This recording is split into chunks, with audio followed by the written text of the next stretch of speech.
Assalamualaikum warahmatullahi wabarakatuh.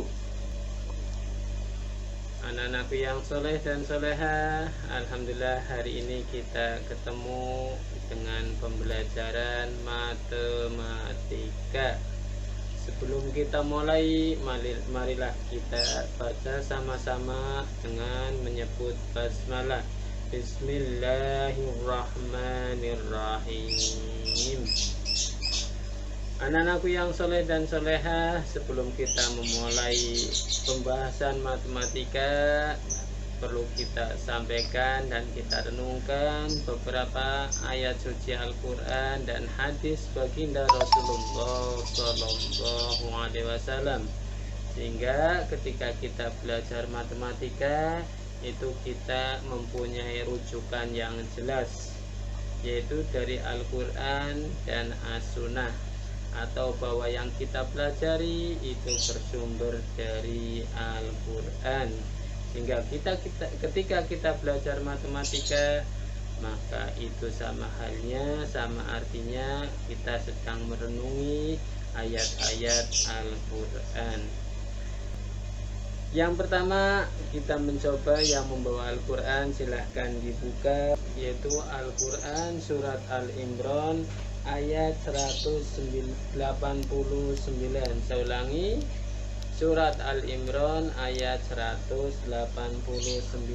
Di situ Allah berfirman, Bismillahirrahmanirrahim, walillahi mulkus samawati wal ardh wallahu ala kulli syai'in qadir. Walillahi mulkus samawati wal ardh. Allah bersumpah dengan menyebutkan ayat walillah, artinya sungguh kepunyaan Allah lah, sungguh hanya milik Allah lah langit dan bumi. Wallahu ala kulli syai'in qadir. Dan Allah bersumpah lagi, dialah Allah yang menguasai semua yang ada di langit dan di bumi. Ini menunjukkan bahwa semua yang ada di langit dan bumi itu adalah milik Allah, dan Allah lah yang menguasai. Ini menunjukkan suatu isyarat buat kita bahwa ilmu-ilmu yang ada di muka bumi itu adalah milik Allah Subhanahu wa ta'ala. Dengan demikian, salah satu ilmu Allah yang kita lihat di muka bumi ini adalah ilmu matematika. Pada ayat yang ke-190-nya Allah berfirman, inna fi khalqis samawati wal ardh. Sungguh di dalam penciptaan langit dan bumi, wahtilafil laili wan nahar, dan di dalam perputaran malam dan siang, bulan dan matahari, wahtilafil laili wan nahar la ayati liulil albab. Itu adalah tanda-tanda kebesaran Allah bagi orang yang mau berpikir, orang yang mau belajar, orang yang mau menggunakan akalnya. Ini menunjukkan bahwa kita adalah mendapatkan tugas di muka bumi ini, yaitu untuk belajar, sehingga kita bisa mensyukuri nikmat Allah.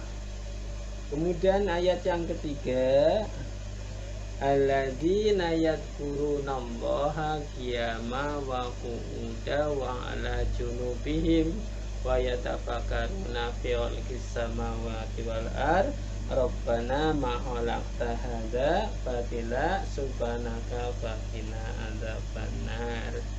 Orang yang mempelajari ayat-ayat Allah, salah satunya yaitu ilmu matematika, dan manfaat dari ilmu matematika dalam kehidupan sangat luar biasa sekali, Masya Allah. Dalam aspek semua kehidupan akan banyak kita gunakan, yaitu ilmu matematika. Maka orang yang mempelajari ilmu matematika, Masya Allah, maka dia akan menjadi orang yang bertanggung jawab. Kemudian yang kedua, insya Allah dia akan menjadi orang yang mempunyai semangat yang luar biasa, artinya bersungguh-sungguh. Dan yang ketiga, anak-anakku yang soleh, apa yang bisa kita ambil hikmahnya. Maka orang yang mempelajari matematika, maka dia akan menjadi orang yang senantiasa disiplin. Kemudian kita melihat hadis baginda Rasulullah SAW, tolabul ilmi minalahdi ilalahdi. Tuntutlah ilmu dari bulan ibu, dari mulai kita lahir hingga ke liang lahat. Inilah yang menjadi rujukan kita di dalam belajar matematika.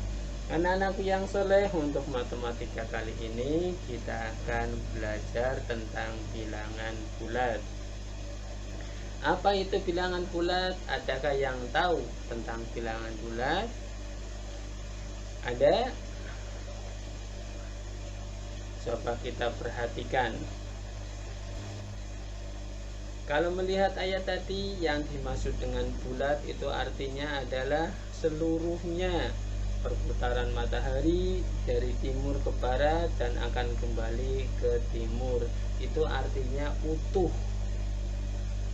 Dalam ilmu matematika, bilangan bulat itu terdiri dari beberapa bagian, yaitu bilangan yang mulai dari angka 1, 2, 3 dan seterusnya, maka itu disebut bilangan asli atau juga disebut bilangan bulat positif. Sedangkan 0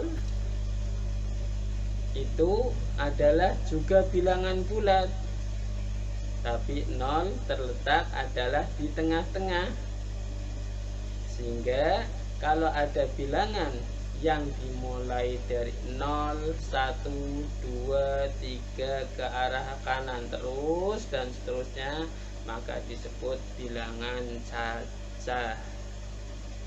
Kemudian anak-anakku yang soleh, setelah ke kanan mesti ada ke kiri. Yang ke kiri, dengan demikian maka bilangannya akan diberi tanda negatif atau min. Maka biasanya disebut min 1, min 2, min 3 dan seterusnya.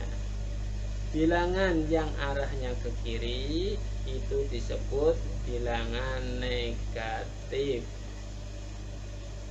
Dan semua bilangan-bilangan itu, baik itu bilangan bulat positif, bilangan bulat negatif, atau bilangan cacah, semuanya disebut adalah bilangan bulat. Jadi secara gampang, bilangan bulat adalah bilangan yang utuh. Sampai sini bisa dipahami? Insya Allah bisa, karena ini sudah kita pelajari waktu SD. Sekarang perhatikan, coba kita mengurutkan bilangan bulat. Contoh, 2 berada di sebelah kanan min 3, maka artinya 2 itu lebih besar daripada min 3. Ditulis 2 lebih besar min 3. Atau kalau dibalik, min 3 itu lebih kecil dari 2.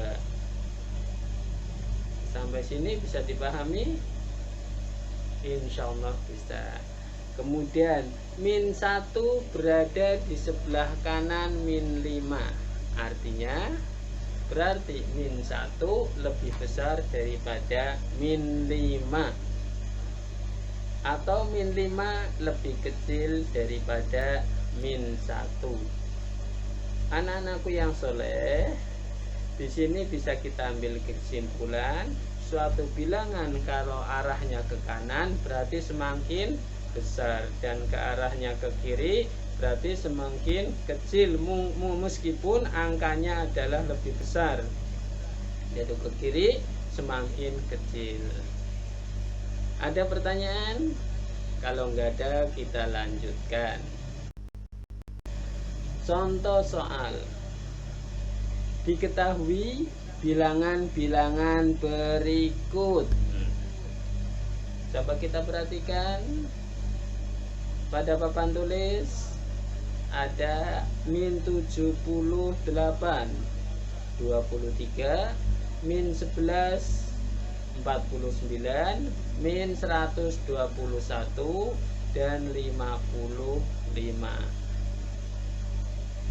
Perintahnya yang pertama, coba urutkan bilangan tersebut dari yang terkecil. Dan yang kedua, coba urutkan bilangan tersebut dari yang terbesar. Maka akan kita peroleh jawaban.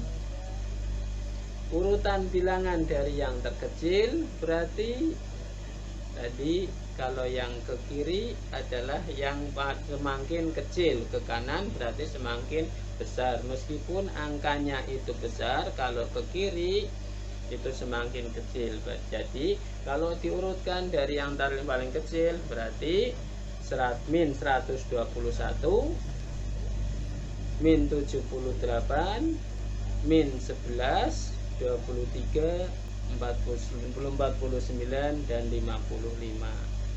Kemudian kalau kita urutkan dari bilangan yang terbesar berarti sebaliknya 55, 49, 23, min 11, min 78, dan min 121.